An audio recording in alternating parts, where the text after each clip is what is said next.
Welcome to a Civil Vision Productions film.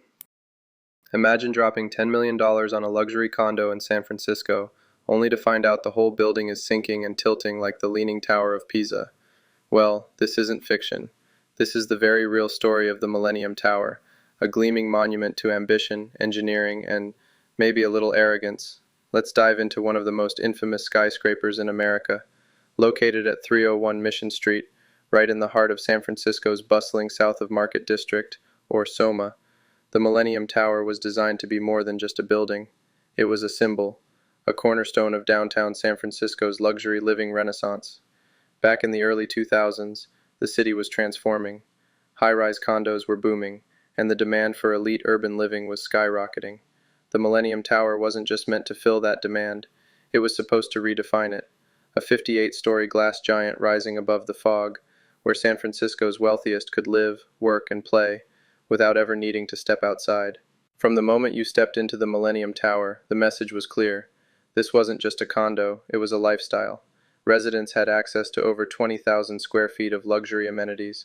We're talking a state-of-the-art gym, a saltwater lap pool, a private cinema, a wine cellar with tasting room, children's playroom, spa, and even a fine dining restaurant run by celebrity chef Michael Mina. It was three towers in one: city residences, and grand residences, catering to different price points, but all screaming luxury. Celebrities, tech execs, and wealthy international buyers flocked in. If you wanted to say, "I've made it in San Francisco," the Millennium Tower was your proof. The tower broke ground in 2005 and officially opened in 2009.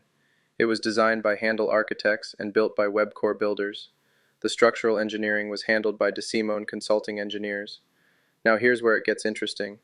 The tower was built using a concrete frame structure, unusual for a building of this height.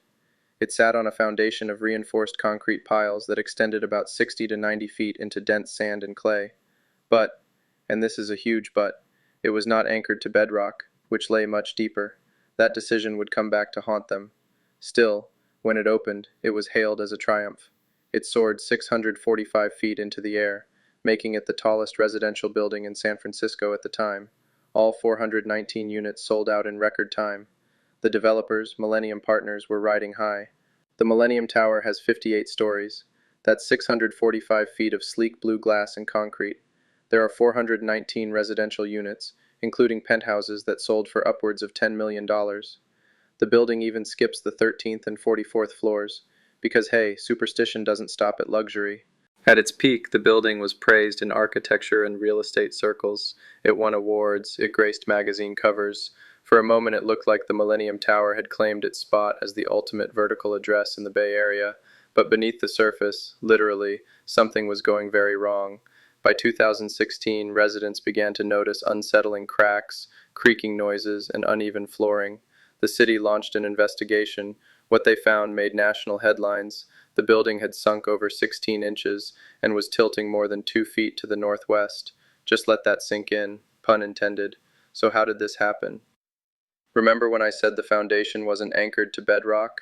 That's the key. The building was constructed on soft, compressible fill, former bay mud. Over time, the weight of the structure compressed the soil, causing it to settle.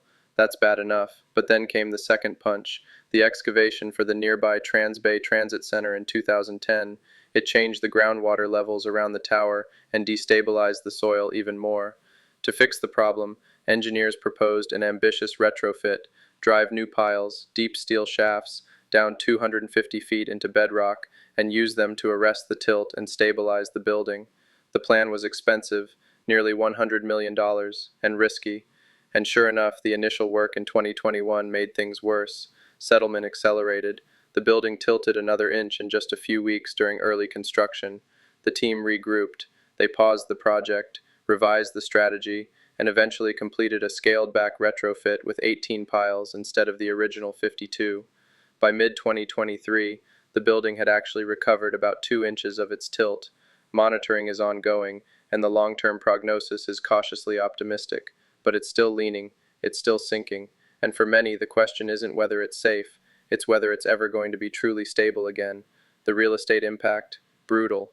Units lost millions in value, lawsuits piled up, lenders grew hesitant, and the Millennium Tower, once a glittering jewel in the San Francisco skyline, became a cautionary tale, but it's also become a modern engineering case study, a real-world lesson in the consequences of cutting corners, ignoring soil science, and the challenges of building massive structures in earthquake-prone cities built on fill. Still, today, people live there. Some units have regained value, and the tower, for now, stands. So what do you think? Is the Millennium Tower a comeback story in the making, or a ticking time bomb waiting for the next big quake? Let me know in the comments. Don't forget to like, subscribe, and ring the bell so you don't miss more incredible stories from the world of architecture, design, and unexpected engineering drama. This is Civil Vision Engineering, and I'll see you in the next one.